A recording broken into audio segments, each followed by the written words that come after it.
बिस्मिल्लाहिर्रहमानिर्रहीम। कल हमने स्टार्ट लिया था जनाब मेमोरेंडम एंड आर्टिकल, यानी चैप्टर नंबर 2 का आगाज़ हो गया था।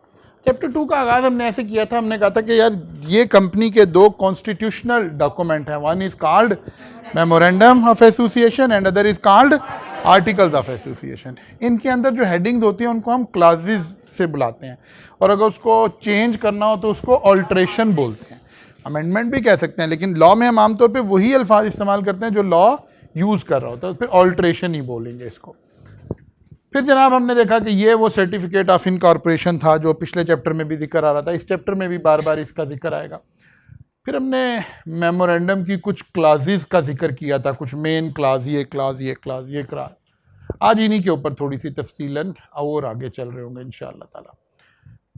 नेम क्लास आ गया, प्रिंसिपल लाइन ऑफ बिजनेस आ गया, फिर हमने ये सारी गुफ्तगू हम कल करके गए थे। सेक्शन 30 हम पढ़ गए थे, ऐसे ही था ना। हमने कहा था कि जी borrowing power to be part of memorandum, और ये सेक्शन उसकी एग्जांपल है। कभी जब हम टेक्स्ट पढ़ाते हैं हम तो आपको ये बात पढ़ा ही रहते हो, नॉट विद स्टैंडिंग का क्या मतलब है, सब्जेक्ट टू का क्या मतलब है, शेल का क्या मतलब है, मे का क्या मतलब है, मीन्स का क्या मतलब है, इंक्लूड्स का क्या मतलब है, मीन्स एंड इंक्लूड से क्या मीनिंग राइज हो रहे हैं, ताकि लॉ को हमें खुद से सेंस भी क्रिएट हो ना। तो उसकी एक हमें एग्जांपल भी मिल गई है कि ये वाला सेक्शन कितना पावरफुल सेक्शन है कि ये पूरे कंपनी लॉ को भी ओवर रूल कर रहा है और कंट्री के हर कानून को भी ओवर रूल कर। Notwithstanding anything contain in this act or any other law for the time being in force, ऐसे आगाज हुआ इसका। यहां तक हम ये सारा काम पढ़ कर गए थे। आ जाते हैं memorandum to be printed, signed and dated. अब ये छोटी छोटी रिक्वायरमेंट हैं, यानी प्रोसीजरल लॉ है ना, तो प्रोसीजर बता रहा है कि यार ये काम ऐसे करना, ये काम ऐसे करना, ये काम ऐसे करना। वो कह रहे हैं जो मेमोरेंडम है ना, the memorandum shall be printed in the manner generally acceptable, यानी आम फहम में जिसे हम प्रिंट कह रहे हैं उस तरह का वो एक डॉक्यूमेंट हो, प्रिंटेड हो, जो जर्नल मीनिंग में प्रिंटिंग आ रही हो। Divided into paragraph number consecutively 1 2 3 4 5, class 1 class 2। Paragraph का नाम क्या रखा था? क्लास रखा था। Class 1 class 2 class 3 class 4। Signed by each subscriber, क्योंकि जब हम मेमोरेंडम तक पहुंचते हैं तो हम सब्सक्राइबर हो चुके होते हैं। मेमोरेंडम से पहले हम प्रमोटर होते हैं, और मेमोरेंडम का वो सर्टिफिकेट ऑफ इनकॉर्पोरेशन के बाद हम मेंबर बन जाते हैं, और शेयर इशू होने के बाद हम शेयर होल्डर बन जाते हैं। Signed by each who shall add his present name in full, his occupation, nationality and his usual residence address and such other particular as may be specified in the presence of a witness who shall attest the signature and shall likewise add his particular। यानी एक तो उस subscriber के कुछ basic particulars हमें नजर आ रहे हैं। जाहिर है ये यहाँ पढ़ने में तो ऐसे ना, वहाँ तो एक फॉर्म बना हुआ होगा। जैसे आप आई कैप का एडमिशन फॉर्म जब सेंड करते हैं तो वहाँ पहले ही लिखा भाई यहाँ नाम लिख दें, यहाँ वल्दियत लिख दें, यहाँ CRN लिख दें, यहाँ पेपर लिख दें, तो ऐसे ही चल रहे होंगे ना, पर्टिकुलर्स तो ऐसे ही लिए जा रहे होते हैं। तो लेकिन यहाँ जाहिर है उसे लाइन में लिखा गया, तो ये उस टेबल के कंटेंट बताए जा रहे हैं। साथ ये भी कहा जा रहा है कि जो बंदा अटेस्ट करेगा उसके भी कुछ पर्टिकुलर्स होंगे, मसलन उसका CNIC नंबर क्या हो सकता है, उसका नाम पूछ रहे हो सकता है उसकी कोई पर्टिकुलर भी ले रहे हो, डेटेड, और साथ डेट भी ऐड कर दें। तो मेमोरेंडम में 4 बातें आ गई। नंबर 1 प्रिंटेड हो, नंबर 2 पैराग्राफ के नंबर लगे हों, नंबर 3 सब्सक्राइबर के कुछ पर्टिकुलर होंगे, और उसको कोई बंदा अटेस्ट करेगा, विटनेस करेगा, ठीक है ना, उसके भी कुछ पर्टिकुलर होंगे। और आखिरी बात आ गई कि इसके ऊपर डेट डली होगी, ये इवेंट किस डेट को हमने किया है, यानी ये पर्टिकुलर किस डेट के शेयर किए गए।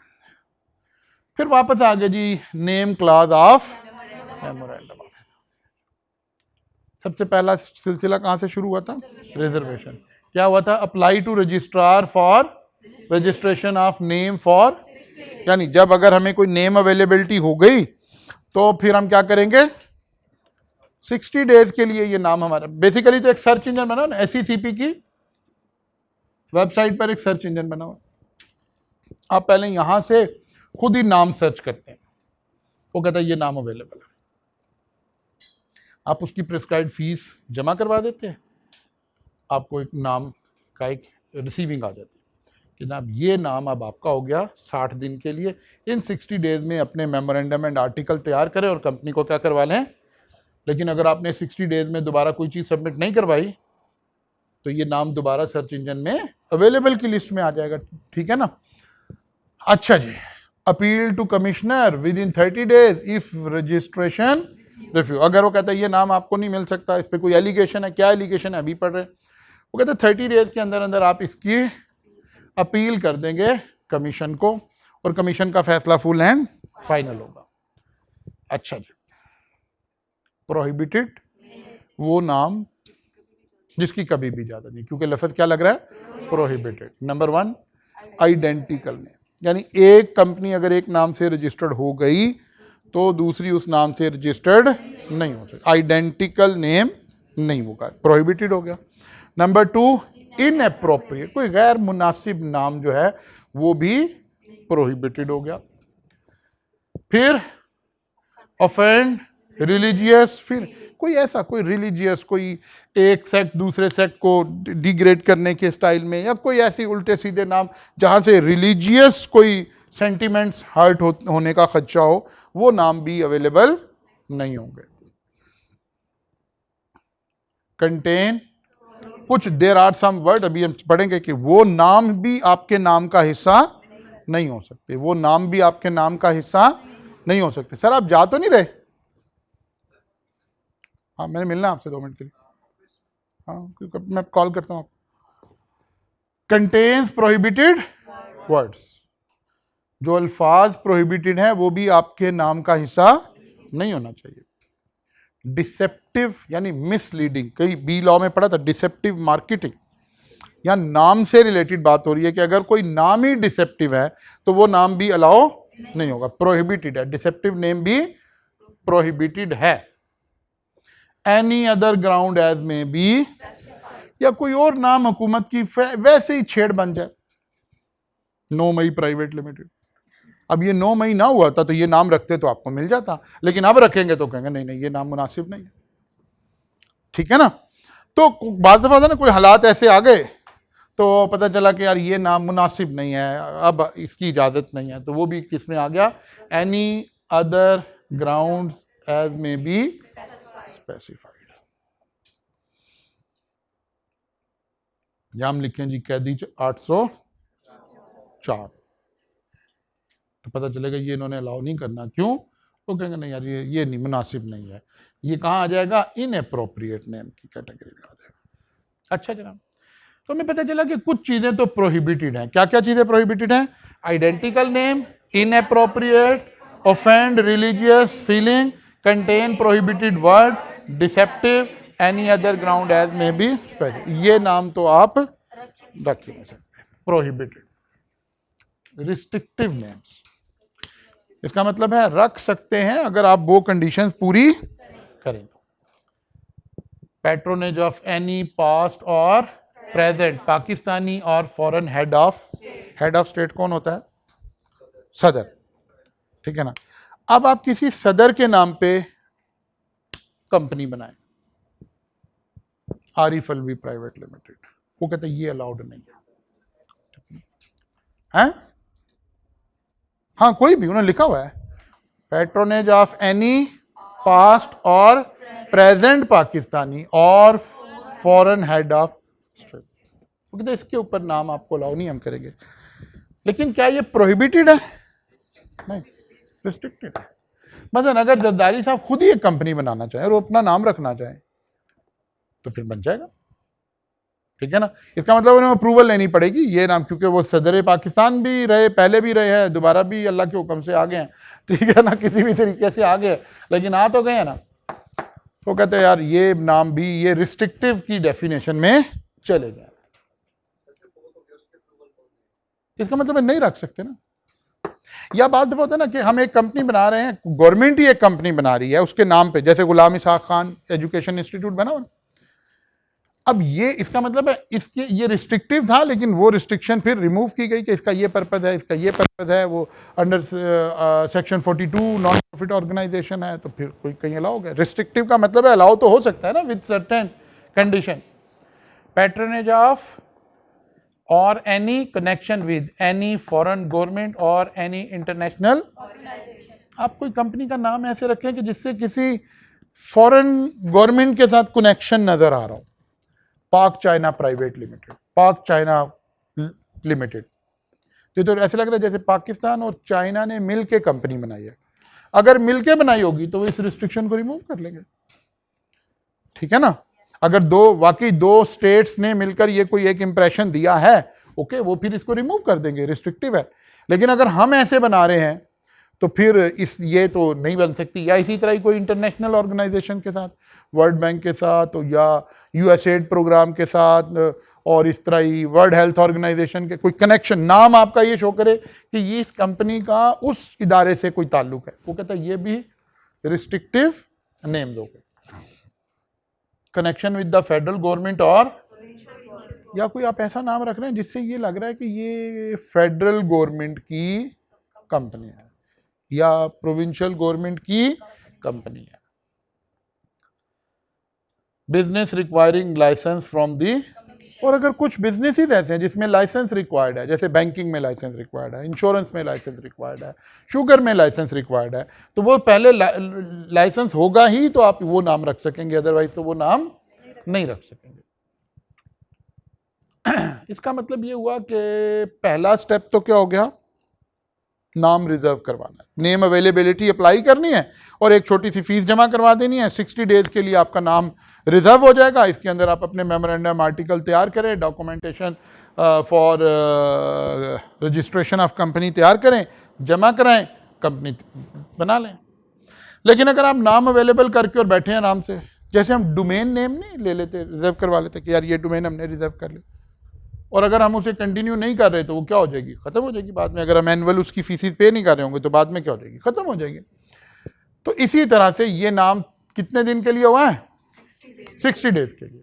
और अगर ये नाम आप चाह रहे थे और नहीं मिला तो आप अपील कर सकते। क्यों नहीं मिला होगा, कमीशन का ख्याल होगा कि ये प्रोहिबिटेड नेम है, रजिस्ट्रार का ख्याल है कि ये प्रोहिबिटेड में आता है।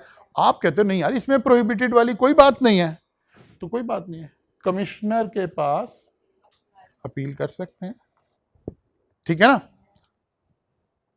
वो फैसला कर दे, बस खत्म हो गया, फुल एंड फाइनल हो। प्रोहिबिटेड नेम आ गए, रिस्ट्रिक्टिव नेम आ गए। बिजनेस रिक्वायरिंग लाइसेंस, ये भी मैंने कहा, जैसे इंश्योरेंस कंपनी बनानी है, जैसे बैंक बनाना है, जैसे शुगर बनानी है, तो ये वो सारी कंपनीज हैं जिसके लिए लाइसेंस है। जैसे सिगरेट्स की कंपनी बनानी है, इसके लिए भी लाइसेंस चाहिए। अल्कोहल की कोई कंपनी बनानी है, इसके लिए भी लाइसेंस चाहिए। तो पहले लाइसेंस होगा तो फिर आपको ये नाम मिलेगा, अदरवाइज ये नाम नहीं मिलेगा। Prohibition of certain names, prohibited name में क्या क्या शामिल है, आइडेंटिकल विद और रिजेंबल और similar to the name of a. Identical का तो मतलब होता है बिल्कुल सेम, रिजेंबल्स का मतलब है देखने से एकदम पता नहीं चलेगा। जैसे कंपनी ना बाटा, तो हम एक बाटा को मिलता जुलता कोई ऐसा नाम लिखें कि जब हम लिखें भी तो एकदम से लोग उसे बाटा ही पढ़ लें, क्योंकि बाटा ज़्यादा मशहूर होगी, ठीक है ना। बेटा लिख दें, कोई और लिख दें, कुछ भी बना, मतलब उससे रिजेंबल ऐसे हो कि एक नज़र में ना पढ़ा जा रहा हो, तो कह रहा है ये भी ठीक नहीं है। सिमिलर टू द नेम, ये भी नहीं है, यानी मिलते जुलते नाम भी नहीं रखें। आइडेंटिकल का तो मतलब 100% मैच, 100% नहीं, अगर देखने में यानी डिसेप्टिव हो जाएगा ना, धोखा लोग खा जाएंगे, तो ये नाम तो अवेलेबल नहीं है। इनएप्रोप्रिएट की मैंने एग्जांपल आपको पहले ही दे दिया, कोई ऐसा नाम, कोई ऐसी बात जो हमें लग रहा है यार ये मुनासिब नहीं है, ये बात ठीक नहीं है, ये क्या नाम हुआ, तो उसको भी मना किया जाता। अनडिजायरेबल, इसी तरह इनएप्रोप्रिएट ही की सेंस में आ गया, ये डिसेप्टिव आ गया। डिजाइन टू एक्सप्लॉइट और ऑफेंड रिलीजियस सेंटिमेंट्स को अगर कोई ऑफेंड करना चाह रहा है, कोई अहले तशी है, कोई सुन्नी है, कोई बरेलवी है, कोई वाबी है, कोई और रिलीजन तो सारे religion, any other ground as may be specified. If a company named ABC Fertilizer Limited is already registered, another company with the name ABC Fertilizers Limited to be registered with this name shall not be, although the spelling are different. अब ये fertiliser और ये fertiliser हमने S का different डाल दिया ना, वो कह रहे नहीं ये तो रिजेंबल ही हो गया ना, ये हम अलाउ नहीं करेंगे। a proposed company with the name of Spread Violence Private Limited. ठीक है ना, स्प्रेड वाई, अब ये पुरानी स्लाइड बनी है ना, वरना तो 9 में ही आना था, आपको पता है मेरी स्लाइड में तो ठीक है ना। Spread violence may not be allowed on account of inappropriate ने। वो कहते हैं ये क्या नाम हो, भले ये वायलेंस ना भी स्प्रेड करते हो कोई जनरल स्टोर, नाम उन्होंने ऐसे रख दिया स्प्रेड वायलेंस। वो कहते नहीं नहीं यार ये नाम मुनासिब नहीं है, इन एप्रोप्रिएट नेम हो गया।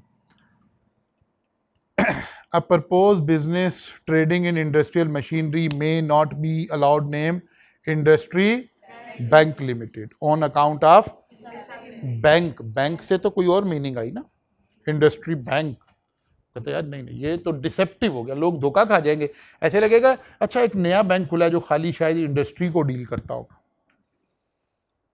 ठीक है ना, तो डिसेप्टिव नेम हो गया। वो कहते यार ये भी मुनासिब नाम नहीं है।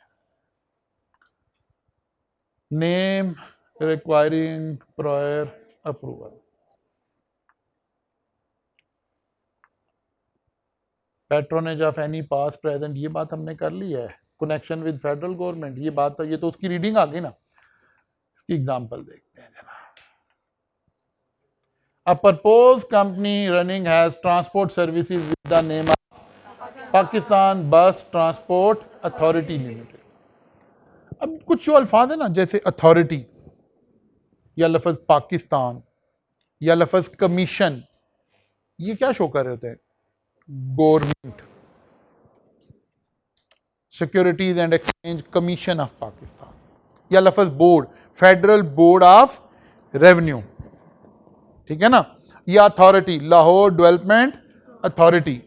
ये जो अल्फाज हैं ये किसी नाम के साथ नहीं आ सकते, बिकॉज इससे लगता है कि गवर्नमेंट की कंपनी आ गई है, ठीक है ना। तो इन्होंने भी क्या किया, इन्होंने कहा पाकिस्तान बस transport authority limited is not allowed unless it is obtain prior approval of SECP in writing, क्योंकि वही हम कह रहे हैं ना, ये कौन से नेम है, रिस्ट्रिक्टिव है, तो अथॉरिटी जाहिर नहीं देंगे वो, या ये साबित करें कि क्यों इन्हें ये नाम चाहिए।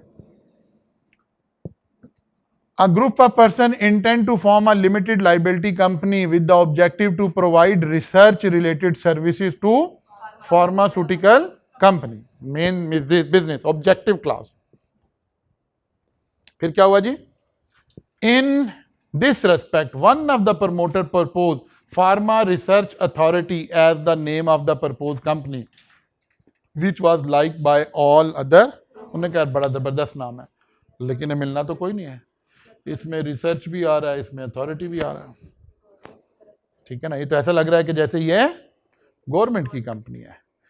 The name propose by the promoter is not valid under the provision of the company act due to the following 2 reason. कौन कौन सी रीजन जी, the word authority can not be use as it implies connection with the government. According to the Companies Act 2000, no company shall be registered by the name which contain any word suggesting or calculated or suggested any connection with the government.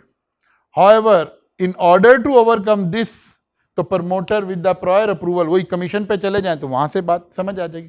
फिर एक बात और हमने गौर नहीं की, जरा देखिए उन्होंने क्या नाम रखा है,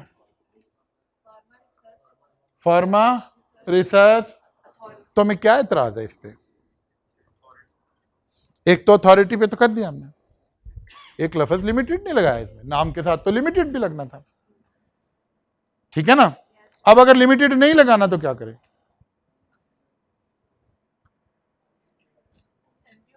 शाबाश एनपीओ करवाएं, या तो 42 में जाएं, फिर हमें उसकी एग्जाम्पशन मिल सकती है ना कि ठीक है जनाब आप लिमिटेड ना लगाएं, आप तो एनपीओ है, नॉन प्रॉफिट ऑर्गेनाइजेशन है, तो फिर 42 सेक्शन 42 वाला काम करना पड़ेगा।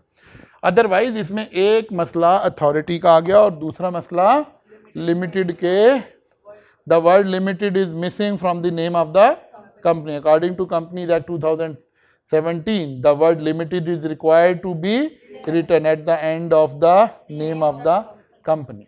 However, if the group of person intend to form a limited liability company with charitable, वही वाली बात आ गई कि अगर उधर जाना चाहते हैं तो फिर 42 में चले जाएं और फिर ये काम कर लें तो फिर ठीक होता है, कंप्रीहेंसिवनेस करने के लिए। अब जाहिर है कितना कंप्रीहेंसिव करना है कितना नहीं करना, एग्जाम में मार्क्स विल डिफाइन कि अगर ये सारी बात 2 मार्क्स के लिए हो रही थी तो फिर ऑब्वियसली इतनी डिटेल में ना जा रहे होते, लेकिन अगर ये 4 मार्क्स के लिए हो रही होती तो फिर ऑब्वियसली ये सारी डिटेल हम प्रोवाइड कर देते। बात समझ आ रही है? अब यहीं से हमें ये बात भी समझ आ जाएगी कि यार वो जो एक हम बात कह रहे थे कि भाई जो सवाल आएंगे एग्जाम में वो डिफरेंट तरह के हो सकते हैं, तो ये सवाल किस कैटेगरी में आ गया? सिनेरियो बेस आ गया। उसने एक सिचुएशन बनाकर आपको दे दी और उसने कहा यार इस पे कमेंट करें। और अगर थ्योरेटिकल सवाल है तो वो डायरेक्ट पूछेगा which type of names are prohibited under companies act 2017। ये स्ट्रेट रटे वाला सवाल आ गया, तो हमें इसको गेज करना है ऑब्वियसली कि किस तरह के सवाल आएंगे तो हमें कैसे आंसर देना है।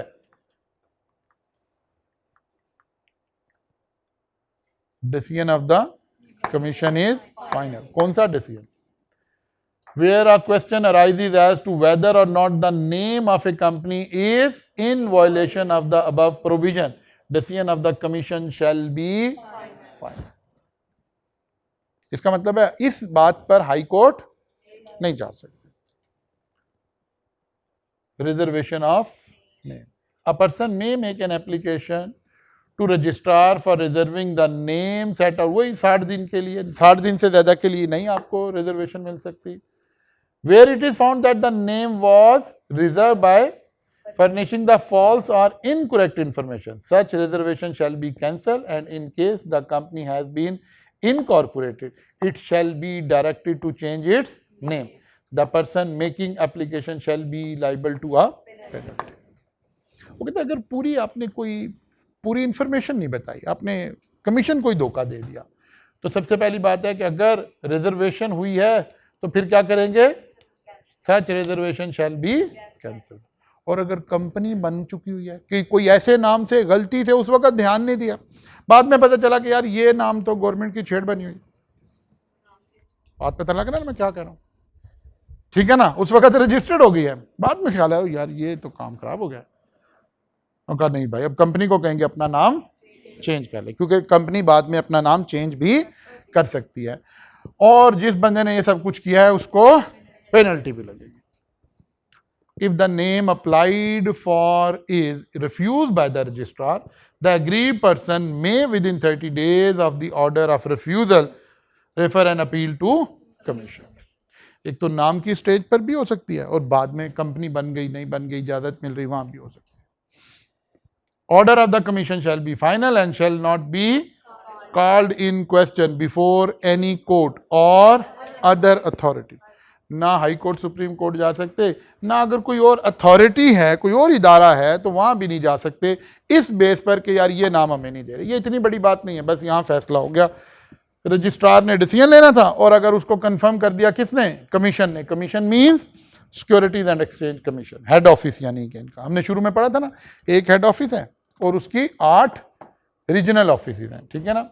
रीजनल ऑफिस से हमारा सारा ताल्लुक होता है और अपील वगैरह कहाँ चली जाती है? हेड ऑफिस में चली जाती है।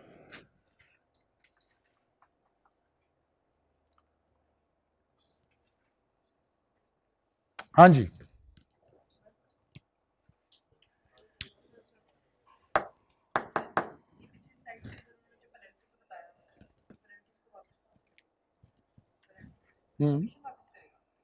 नहीं पेनल्टी तो उस बंदे पे लगेगी जिसने नाम गलत बताया था।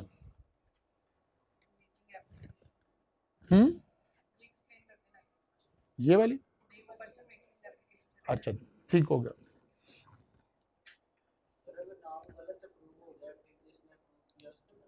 नहीं उस पर नहीं लगेगी, उस पर नहीं लगेगी, अभी बताता हूँ।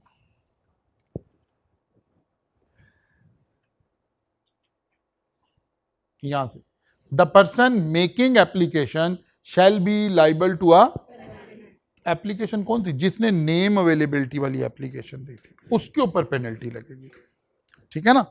और पेनल्टीज लगती कैसे हैं सिक्योरिटीज एंड एक्सचेंज कमीशन में? इसको कहते हैं लेवल 1, लेवल 2, लेवल 3, ऐसे लेवल्स बने हुए हैं। लेवल 1 का मतलब है सबसे कम, लेवल 2 का मतलब है उससे ज़्यादा, लेवल 3 का मतलब है उससे ज़्यादा। ऐसे पेनल्टीज डिफाइन है कि लेवल 1 पेनल्टी लगेगी, लेवल आप आगे आपको पढ़ने कोई जुमले मिलेंगे, लेवल 1 पेनल्टी लगेगी, लेवल 2 लगेगी, लेवल 3 लगेगी, तो उस बंदे पे पेनल्टी लगेगी। जाहिर है इदारा कभी भी अपनी जिम्मेदारी नहीं लेता। यहाँ ये सवाल हो सकता है ना कि भाई आपने क्यों अप्रूव किया, वो कहता नहीं भाई ये हमारी जिम्मेदारी नहीं थी, इनकी जिम्मेदारी थी, ठीक है ना। अगरचे ये इतने ज़्यादा इवेंट हो नहीं रहे होते, जाहिर है वो आजकल डिजिटल दौर है, वो जो नेम अलाउड नहीं है वो फ़ौरन सर्च इंजन ही हाईलाइट कर देता है कि यार ये नाम आपको अलाउड नहीं है, तो इसके चांसेस बहुत कम है।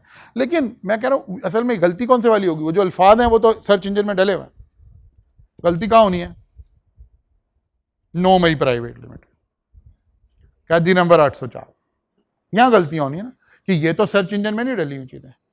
कंपनी बनने के बाद ख्याल आया कि यार ये अप्रोप्रिएट, ये हमने क्या कर दिया है, ठीक है ना।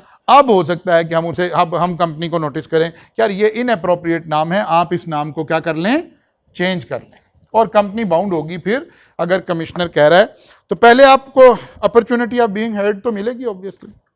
आप उसमें दोबारा आके पूछेंगे कि वैसे यार 9 मई का मसला हुआ क्या है, क्या फिर अब इस दिन को कैलेंडर से ही निकाल देते हैं, क्योंकि जो लोग बच्चे पैदा हुआ करेंगे उनकी पैदाइश भी 9 मई लिखनी पड़ा करेगी, तो इसको मैनेज करना तो बड़ा मुश्किल काम है। तो फिर या तो कैलेंडर से 9 मई निकाल दें, तो ये आर्गूमेंट तो आप देंगे, लेकिन सुनने किसी ने नहीं है। ये सुन उन्होंने कहा नहीं भाई आप कंपनी को चेंज करें, नाम चेंज करें, नाम चेंज करेंगे तो मसला हल होगा। बात समझ आ रही है ना।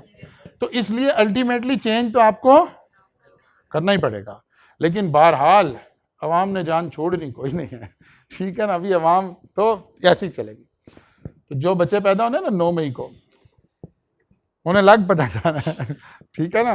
तो इसलिए आगे आ रहा है मई का महीना, तो इन बच्चों ने सब ने बड़े मशहूर हो जाना है जिन्होंने 9 मई को पैदा होना है, ठीक है ना। अच्छा जनाब, तो ये बातें हमें कुछ समझ आ गई हैं। इसके बाद फिर आगे थोड़ी सी बात आ रही है rectification of name of a company. अब आप कह रहे हैं थोड़ा स्लो चलें, तो फिर बस क्लास का क्या करें, फिर खत्म कर दें।